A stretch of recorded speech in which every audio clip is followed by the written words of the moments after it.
Socialism is an economic system characterized by public ownership and centralized planning of industries such as manufacturing, services and energies, banks and insurance companies, agribusiness and such.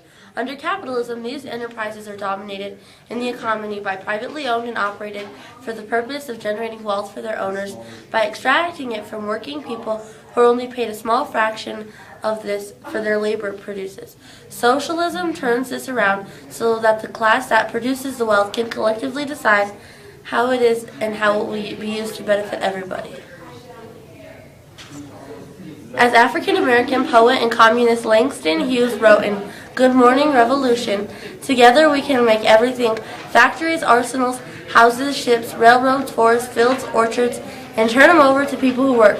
Rule them and run them for us people who work. Real socialism is, by definition, democratic. It is economic as well as political democracy. Many capitalist countries boast of democratic institutions, but this is an illusion because their political power is in the hands of those who hold the most wealth. Socialism prioritizes human needs and eliminates the profit motive that drives war, ecological destruction, and inequalities based on things such as gender, nationality, and sexuality. Like capitalism, socialism must be international so that global resources can be shared. No country can be truly independent because we depend on a global economy. And until capitalism is defeated internationally, it will continue to sabotage efforts to build socialism. In the U.S., the wealthiest and most powerful country in the world, it is necessary to any country being able to determine its own destiny.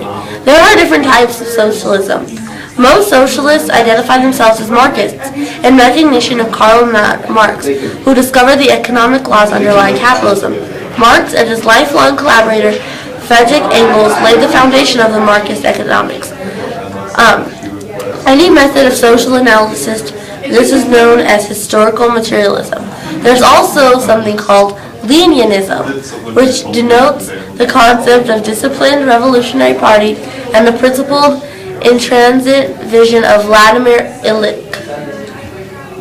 Vladimir Ilyich Lenin is the key leader of the 1917 Russian Revolution. He works on imperialism, the nature of the state, and the rights of national minorities, and how they are central components of the socialist tradition. Trotskyism is the continuation of the Marxist and Leninist current led by Leon Trotsky. There's also the socialist feminism, which was developed in the late 1960s and early 1970s by founders of the Freedom Socialist Party and radical women.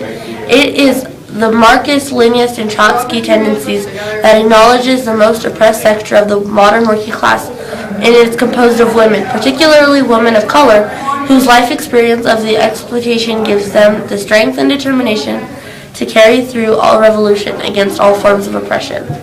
Socialist feminists recognize the leadership of working women, people of color, queers, and other multiply afflicted capitalism.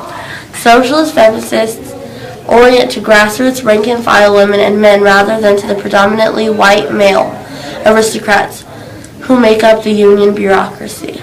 Several currents that emerged from the socialist and consumist movement have lost their revolutionary character and mistaste the basic principles of socialism's founders.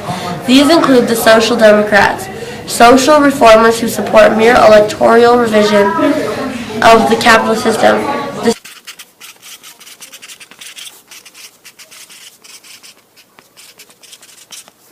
Some socialist countries are Cuba, North Korea, Venezuela, China, England, France, and countries like that.